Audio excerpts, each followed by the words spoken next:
I'm Suzanne Rath, and you're tuned into Endures, your daily dose of endurance, leadership, and life. Now, our focus at the start of the year has been around envisioning and setting that big vision and reflecting back on 2025. But what if you've just started the year tired? Or you can't pull yourself out of the weeds, or you're just grinding, or you had a terrible 2025? Or you're just suffering with so much imposter syndrome that you can't think how you can elevate any further. Or you're just struggling to get through the day to day and deal with these thoughts in your head.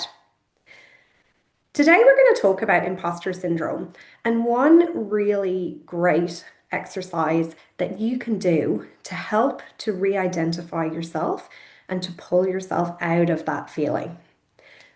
Now, I've just come off a really great podcast interview with a lady called Maggie Worrell, who is just in the process of putting together a podcast on some of the common struggles of healthcare business owners. For those of you who don't know, I'm a physiotherapist by background. I still own three multidisciplinary clinics, and I have over 20 years' experience as a physiotherapist across three countries, working with everything from everyone from those in hospital and in remote Indigenous communities through to elite athletes. And one of the things we touched on in the podcast interview was this idea of identity. So, about a year ago, I stopped treating patients because I needed to leverage. So, I really liked seeing the people who I was seeing. Essentially, they were like friends. I had a really regular caseload, and it's great and it's really easy for me. But I needed to leverage my time to run the business, to do the strategy, to do the visionary work, and to, grow my speaking and my coaching business, to put together my Beyond the Peak keynote. And the identity shift was a real issue for me. And my biggest concern was, what are my team going to think if I'm not actually physically treating? And I had to really do a lot of work around reframing that. Like, I'm still the most experienced person within the clinics. I have a master's in sports medicine. I keep on top of the research. I still do some mentoring with my team. A lot of the time now, that's in leadership and communication, but I still have that value to give.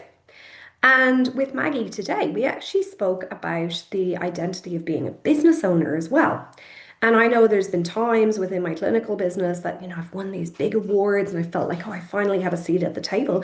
And honestly, other times where I feel like the worst business owner and leader ever, right? Like, we might be overspending and I might feel like my whole team hates me, right? Whatever that might be, these are all examples of having that imposter syndrome, feeling like someone's going to find us out. And so, a really great exercise that the wonderful Alison Shamir, who has written a book on beating imposter syndrome, advises doing is this: it's to describe yourself without saying your career or that you're a mom or a wife, just describing yourself as you.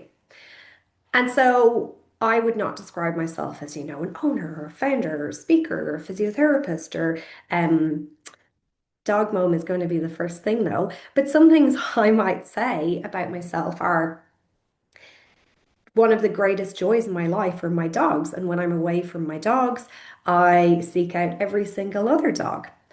I am somebody who gets nourished by alone time and by time in nature and connecting to nature, but also I really love to train with friends and go on adventures and trail running to other places. I'm somebody who cares deeply about the environment and particularly the ocean. I've been a scuba diver for, 9 years. I'm somebody who loves the feeling of sand between my toes. I'm somebody who likes warm weather. I'm somebody who values a psychologically rich life full of experiences and growth and adventure ahead of comfort.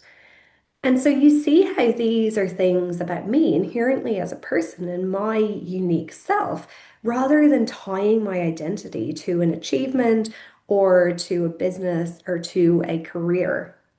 So if you're struggling at the start of the year, I'd love to invite you to do this exercise. And you can come up with so many more things than that. But Just a quick, to finish on a really quick note from a good friend of mine, Andrew Griffiths.